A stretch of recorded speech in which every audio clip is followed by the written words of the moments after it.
Hi everyone, I'm Becca. I'm a small group pastor here at The Way, and this is Chris. Some of you might know him. Yes, hello, welcome. To start out with, we have a couple of announcements. Coming up on May 27, there's a prayer gathering event with 24/7 prayer. It's going to be from 6 to 10. There's going to be worship, speakers Danielle Strickland and Aaron White. You can find more information, sign up on their website at 247prayercanada.com. And Dory, one of our small group pastors, leads the ministry. She does. That's really cool. And I think she's going to show up. I think she's going to lead something. So we'll hear from her too. Also, it's like the worship team leading the music is from The Way as well. You may know some of the people. Also, I like doing announcements at the start. It feels more natural, you know, than at the end by accident. And then we have everyone's attention. Yeah, exactly. So, yeah. The second announcement is Serve Vancouver. This is going to happen on June 11. This is a day where we partner with organizations in the city to just support them and serve alongside them. So we're going to be doing stuff with Whole Way House, Promise Vancouver, Night Shift, and Lookout Society, as well as some neighborhood cleanups. Right. So all those things are things small groups could do together, Definitely. which is pretty fun. Yeah. So cool. Maybe talk about it tonight, and then you can register starting May 22nd. So, okay, now on to the main part, I guess. Okay. Yeah. Okay. Yep. So, Sermon on the Mount. Sermon on the Mount. The Lord's Prayer. The Lord's Prayer. Yeah. Famous teaching. I'm going to go ahead and read it. All right. So it's Matthew 6, 9 Holy through smokes, 13. that's big font. I need it, you know? That's a big font Bible. How are your eyes? They can't see it, but it's like... I want glasses, and I've been told I can't. So I think that means that my eyes are good. Okay. Oh, the font? Can you guys see it? No, it'll look too small. They need to be closer to appreciate how large the font is. I feel like it's normal.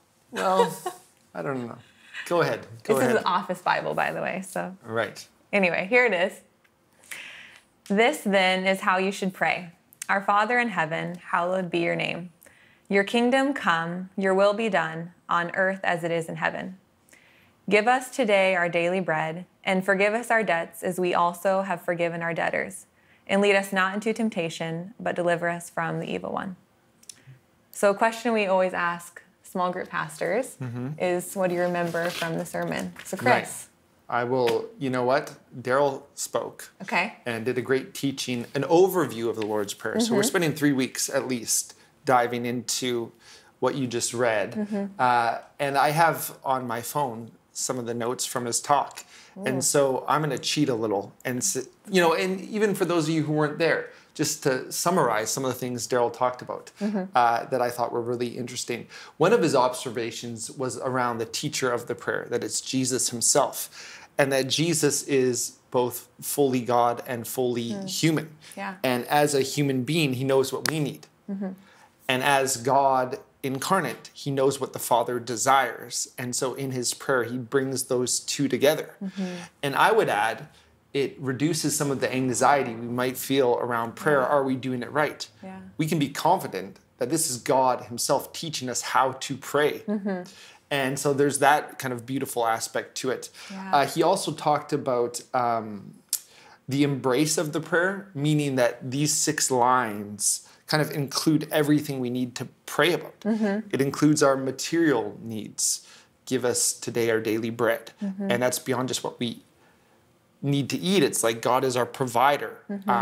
It talks about our relational needs. Forgive us our debts, the way in which sin can create division and the breakdown of human relationships. It addresses that. Then our spiritual needs, this idea of lead us not into temptation, but deliver us from evil, this idea of your kingdom come, your will be done on earth as it is in heaven. And so really the whole of human life. And then the third thing that I thought was maybe 2 more things. Then I'm going to ask you a question. Sweet. And this is just a great reminder for all of us who were there or those of us who weren't. He also talked about the verbs of the prayer, which was, you have to know Greek to really get this, but it's powerful. The verbs like, give, verbs like provide. In the Greek, they're all in the imperative, which means this isn't a passive thing. It's almost like a more powerful than a request, almost like a command. And so there's a real boldness to us praying this way, the way Jesus invites us to pray. And it's also this idea of like, you must do it, God, because only you can do it. Only you can bring your kingdom in fullness. Only you can provide for us in all our needs. And then the last thing he says is we're invited to pray to our Father in heaven, this idea that God is transcendent, but God is also close. And God invites us into deep, intimate relationship with him. And so those are a few things that Daryl talked about. And then small groups, there's other things that come to your mind from the message that you can talk about. But let me ask you this, and this is probably something that you'll talk about in small group as well. There's 6 lines to this prayer that, as Daryl said, include all of our lives. But when you think about the 6 lines, or when you read it just now, which of them is most striking to you or most resonates with you in this season of your life? How would you answer that? Yeah, that's such a good question. Well, thank you. When I was asking it, I thought to myself, this is a good question. Yeah. So that affirmation means a lot. I think that first line, actually. So what does it say? Our Father in heaven, hallowed be your name. I think it can be really natural to pray thanksgiving or to pray requests, but I don't think it's as natural for me to pray like adoration and just declare who Jesus is, like declare that he's holy. So I think that really stood out to me and like encouraged me or brought to my attention that that's something I should do more. And even as I'm thinking about like asking for God's will to be done, asking for provision, those things all come out of a place of declaring first who God is. Right. And so, that really is what stood out to me. That's cool. What about you? Yeah, not sure. I mean, I think maybe give us this day our daily bread. It's so easy to get into a mode of thinking, I'm providing for me, or I'm working hard, I'm making money, I'm buying the things I need. But praying that line brings me back to this awareness that really, apart from God creating all things and sustaining all things, we wouldn't be here. And it reminds me about our radical dependency on God's sustaining power and also on his provision. And so I feel like that clause or that line invites me or reminds me to live dependent. And to not live under the illusion that actually I'm the one doing all this. Because the reality is God's the one giving me each breath. And each breath is borrowed, and I'm living a radically contingent life. Totally reliant on his grace. So that was a good reminder. I wonder too, and maybe groups could talk about this, like which of these lines do you find of the 6 that make up this prayer, do you find most difficult or challenging or confusing?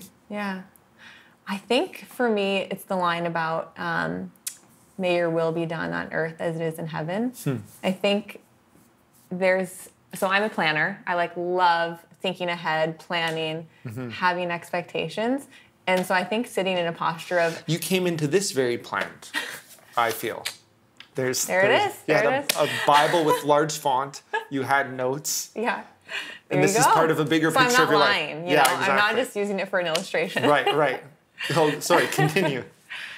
So I'm a planner. And so I think just keeping that reminder that I need to be open-handed. Inviting God's will into everything. Even if it's important to plan, it's good to plan. I'm a planner. It's natural. Still leaving room and actually... not just leaving room, but actually starting from a place of asking for God's will to be done first. Right. And just releasing my tendency to hold on to things really tightly. Whether it be relationships or plans or anything. Just having God's will to be done in those spaces. Right. So it's like submitting your will to God's will. Yeah, that's a good one. What about you? So mine, I think some people will want to talk about the forgive us our debts as very difficult and challenging part of the prayer. And that's this relational aspect of it. I'll just go more intellectual. When I read it, it says, lead us not into temptation. And the phrasing there strikes me as odd. you're praying to God, lead us not into temptation. Yeah. Why do you need to pray for God to not lead you into temptation when he would never do that anyways? And so, I mean, that's one where I think in the weeks to come, we'll wrestle with the phrasing and what that means. But just hearing it read, again, that comes to mind as something like, oh, that's interesting or challenging. I wouldn't naturally, on a surface level reading, quite get that. Yeah. And so there's a lot to talk about in this prayer or as a model of prayer. And so we'll throw it to small groups. But one of the things we would love you to do is even take some time to pray through the prayer. Yeah.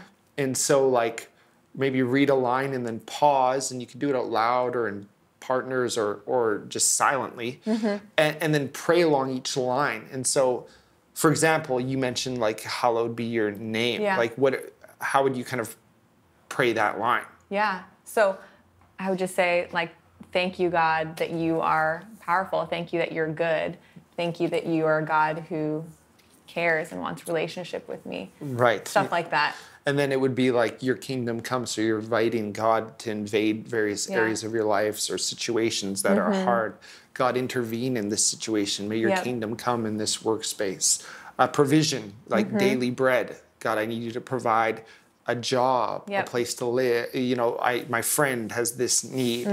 And so we love groups to do that exercise. You don't have to. It's an invitation from us to you to just go through it line by line, pause, pray into it. Yeah. And maybe for some of you, you're new to faith, you're new to church, you're just learning, you know, how to pray. This is a great model or a jumping off spot. Yeah. So we'll throw it to you now. Any final words?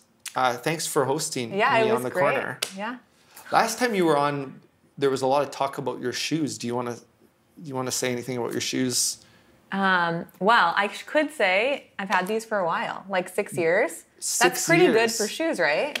Wow. And your last shoes were vegan. Yes. And these shoes you've had for 6 years. So you're really into sustainability with your footwear. That's great. Yep. You could also talk about that in small groups. And so we'll throw it to you now. Yep. Bye. Bye. That is a long time for shoes. 6 years. I think so.